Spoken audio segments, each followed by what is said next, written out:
Per delineare il profilo carismatico oltre che politico di Nilde Iotti basta pensare che venne indicata nella corsa al Quirinale ancora nel 1992, 30 anni fa, candidatura che cadde solo al nono scrutinio.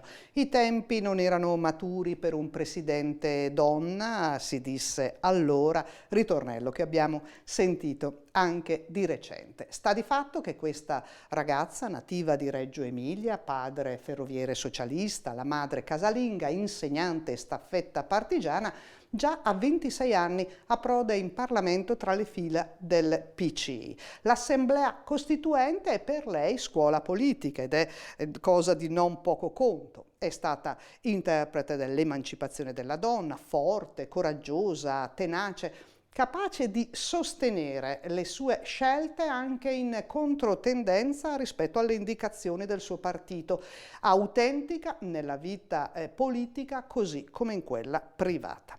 Nilde Iotti è la prima donna della storia italiana a ricoprire il prestigioso incarico di Presidente della Camera dei Deputati, terza carica dello Stato, che mantiene per 13 anni consecutivi.